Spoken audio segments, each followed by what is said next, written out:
Бажаю здоров'я, шановні українці і українки. Щойно я говорив з президентом Сполучених Штатів Америки, з президентом Трампом.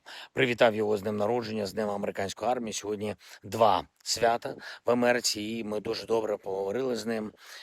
Не тільки привітання були, багато ключових тем і про війну, і про її коріння, і про дипломатичні можливості, і про позиції наших партнерів. Говорили довго, дуже детально. У нас побажання одне для президента Трампа, у всіх українців, щоб нарешті вдалося досягти миру, щоб ми змогли досягти цього успіху разом з Америкою, разом з усіма нашими партнерами. Це найголовніше, чого ми всі хочемо, і важливо, що американське суспільство повністю підтримує це наше українське прагнення. Прагнення до достойного миру, підтримує нас у захисті від російської війни. І абсолютно правильні слова президента Трампа сьогодні були, зокрема, про наш Крим. Саме із захоплення Криму Росією все почалося. І що якби тоді було сильне лідерство, то усієї війни просто не було б.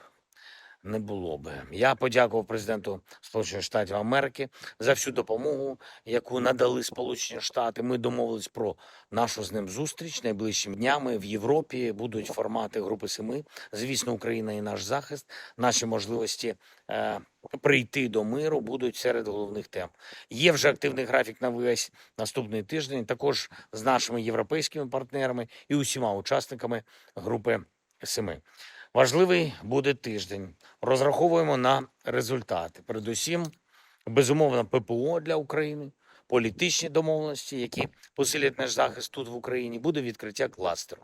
Кластер для України та Молдова і кроки на довготривалий мир. Обговоримо з нашими партнерами деякі ідеї, поки що не публічно. Сьогодні є також за що нам подякувати, особливо Британії. Затримали російський нафтовий танкер своїх берегів.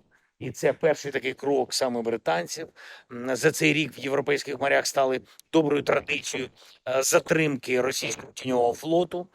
Нафта має зупинятись, щоб російська війна наближалась до зупинки. Дякую, Британії. Будемо говорити з партнерами в Європі і про те, щоб законодавчі зміни нарешті дозволили надовше арештовувати танкери, які заробляють гроші на війну для Путіна, виключно для нього, і конфісковувати цю нафту. Сьогодні ми в Україні оприлюднили також свіжі дані від розвідок про звіти та документи, які кладуть на стіл російському керівництву, неприємні для нього звіту, і то ще не повністю правдиві. Рейтинги і Путіна, його правлячої партії знижуються дуже відчутно, тенденцію не змінити. Він про це повинен знати, повинен це відчувати, особливо відповідаючи негативно на наші пропозиції зустрічі, перемовин, реального закінчення війни.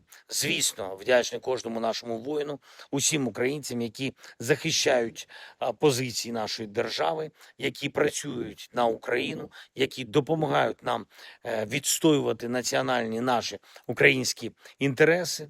Цього літа треба бути усім максимально ефективними, активними. Жодного дня не втрачаємо і не втрачаємо жодної можливості. Розраховуємо на результати від наступного тижня і працюємо на це. Слава Україні!